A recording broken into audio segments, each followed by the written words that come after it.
Yes, Tokyo Real Estate Man. I'm back from my trip to California. Had a nice trip to San Francisco. I'm thinking about making a Tokyo versus San Francisco video, but happy to be back here to make some videos. Lots of stuff on my mind from driving. The map here today is straddling Tokyo. We can easily tell here from this brilliant software here on this site at home.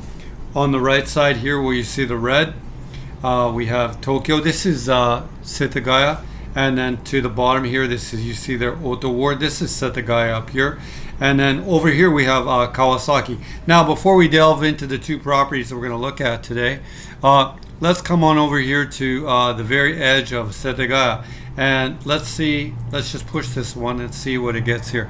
So we have a 98 meter house for basically 1.3 million Canadian dollars. Let's try to move in the closest one I can get here. This is Fudomai. This is kind of, this is probably a little bit Komazawa Dagaku or Komazawa Olympic Park right there. This might go for 1.6, I'm guessing. Oh, Tokyo Real Estate Man. There you go. 1.7 million right there. Okay, because getting closer in. Okay, but let's push down here. There's some cheaper ones here in Otaku. Let's push this green one right here. And then something here for, yeah, that's not bad. There's something here, 43 meters though, for something here in this is called Yukigaya Otsuka. It's in Otaku, and that's on, it's on the Ikegami line, I think the Ikegami line. Anyhow, that's a really nice, sort of, this is, Otaku here just always goes for a little bit cheaper than it does in Setagaya. It's just a preferred address here. Here's near the station of Yoga. We could push one of them here. This is going to be, I'm guessing, Tokyo Real Estate Man. There's no way I can guess. I'm just doing this randomly. Let's say 1.5. Oh, a little over, 1.3 for a 100 meter house. Anyhow, this is the one area here coming out to Kawasaki. I have a couple of pieces here, a couple of samples in the listing, because I saw this sort of section down here, and I thought we could just look at a couple of properties quickly here. And these are the ones we're going to look at. We're going to look at both of these. Here is one for 250 or 260,000 Canadian. We're going to look at, and one below it here for 320,000. And we'll start at that one. Come over here, and this is an interesting one because it was built in 2020, so it's like 5 years old. And anything we're looking at here is ownership, and it's just, I think it's probably going to be end user, or you'll see right there. There's a parking spot right there, and this was basically brand new. It's a 5-year-old house right there. This is it. We'll go through the pictures. 330,000 Canadian dollars, Kawasaki, and 90 meters of internal space with 60 meters of land. That's like a brand new sort of looking air conditioner with a like a oshare brown, I guess. And oh yeah, you're gonna see my face here because YouTube apparently right now is preferring videos that aren't AI. So yeah, this channel is definitely not an AI channel. But you see here, pretty nice looking house. I think it's a pretty good deal. A balcony to dry your laundry in, and very contemporary. Yeah, this is gonna move. We're coming into the really hot months of the summer here in Tokyo, so the market probably slowed down a little bit. And wow, cool. That's a cool, like, contemporary kitchen with, you see right there, something in the last 5 years, because it has that dishwasher. Prior to about 5 years ago, that dishwasher wouldn't have been there. Yeah, it's just everything you want that's sort of now. There's no really surprise. We can come here down to the details of the listing. There's no really surprises right there. And then what line is it on right here? Oh, it's on the Denitoshi line, so really good. Here it's basically in Kawasaki right there, and it's got the parking, pretty good. Not really great proximity to the station, I guess.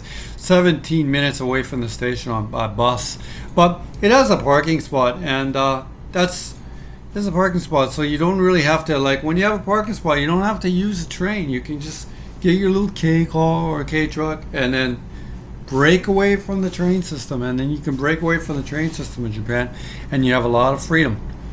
60 meters of land, 2 SLDK. Yeah, it's a good deal. And yeah, it's eventually going to move. It's here in the middle of the summer. Currently, it's vacant. You can see right there. It says IKEA right there. And Sodan. I'm trying to teach you all these words for this. There's no surprise. It's just a wooden house. Anyhow, it's a sort of a nice sample in the market I thought we could look at. Come over quickly here to that other one. This one here is priced a little bit cheaper, but I'm not sure it's a better deal. I don't know. I like it as well, though. This is for, you'd say, 2,590万. And 260,000 Canadian dollars, 3 LDK.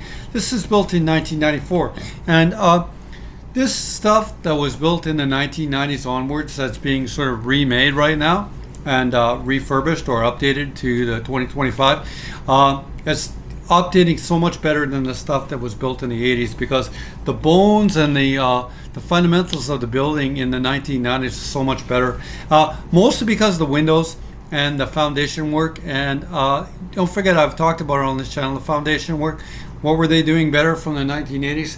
They're just better concrete work, and they're having garages, and they're building the house above the garage.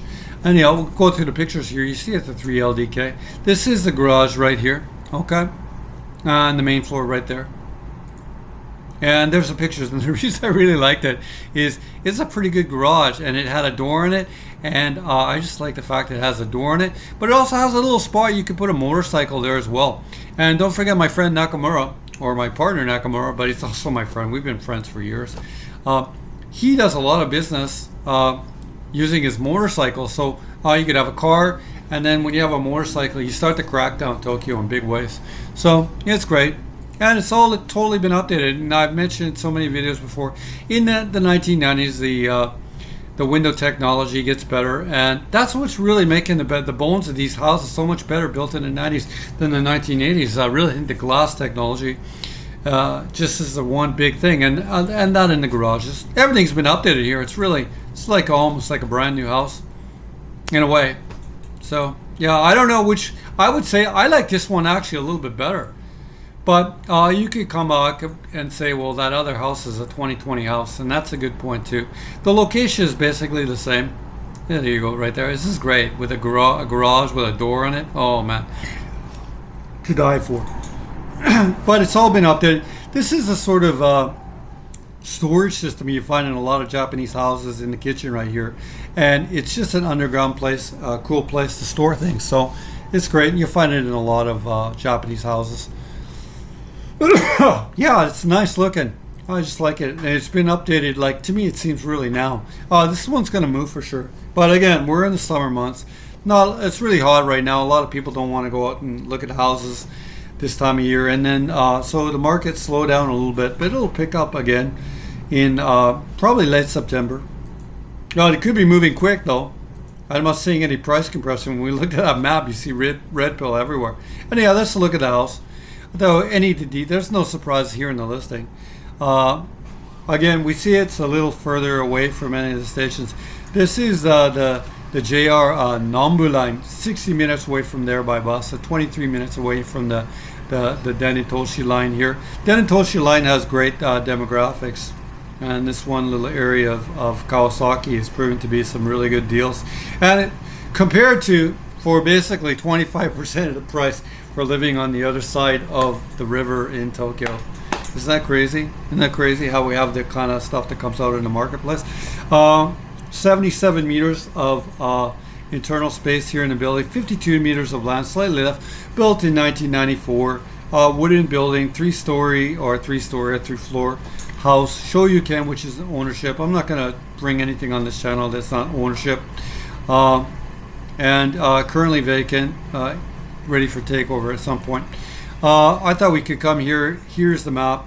I don't know what they did when they were doing some construction on it. Maybe they were refurbishing it right here. And they got ready. See right there that this is probably the Gyosha-san or the tradesman that's working on it right there. You have the garage. You have the garage door right here. Look at here and the other stuff. Like, so much stuff comes up in mind that you see as some houses that were built probably in the last 15 years. One here that was built probably at the same time, and this one was built. Maybe the previous owner, for example, owned the corner lot and they developed it, something like that. You can see that all this was updated right there with the scaffolding to make it like 2025. So it's a really good deal. Come down here. Is there anything else we could see? You can see like a apartment building or a mansion right there. See that that's a 2-story apartment building, probably built in concrete right there, tiled with parking. What else do we have? So it's so important to see that, see that these series, maybe these were all built at the same time or developed at the same time too. So like this neighborhood is always renewing itself. We don't really see any old stock here, and I did look here on ChatGPT right here earlier, my friend ChatGPT, and that's the skinny on this house, by the way. There's no real surprises with it at all. Like if you want to look at financing something like that, you're looking at probably a payment of 90,000 or 80,000 yen a month.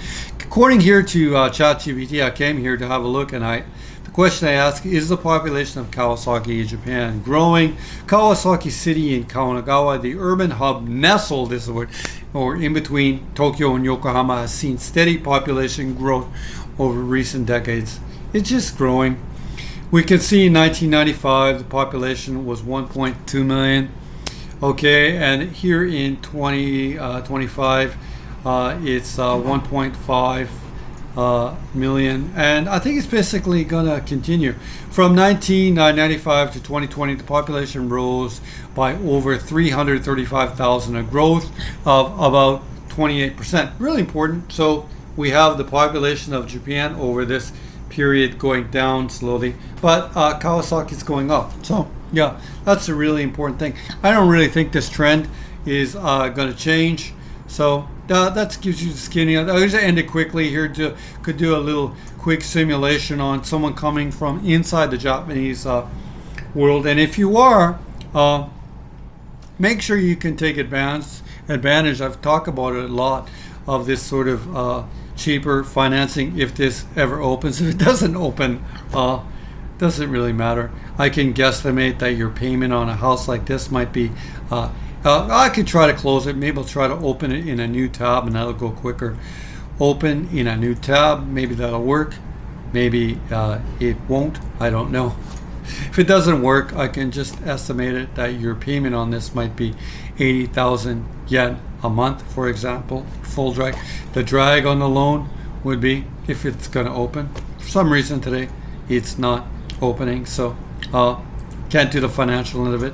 But I don't know. I know my question is one thing. Is my question was to the viewers. I guess we could end it on this one. Which one do you think is a better deal? We have the one here for 330,000 Canadian. I don't know. It's going to be what, 220,000 US dollars, I guess, right now. Is this one for 330 Canadian? This one built in 2020 a better deal than this one for 260,000 Canadian? I don't know. They're basically the same kind of house in the marketplace there. If you're interested in a property from Japan, you can always come here to the website and contact me. This is my Instagram, Tokyo Real Estate Man website. You can give me a DM. Failing that, as I always say, another way to get a hold of me is come to the website here, Tokyo Real Estate Man website, as you can see indicated on top. Hit the contact box, it'll bring you down here. Okay, fill out your information. Send me a mail, or you can come to the old school Yahoo mail. Just give me a straight mail as well. Anyway, another video here from the Tokyo Real Estate Man, coming to you, no AI on this channel, coming to you from Kawasaki. いつもこのチャンネル見てるありがとうございます。今日の動画も終わりです。お疲れ様です。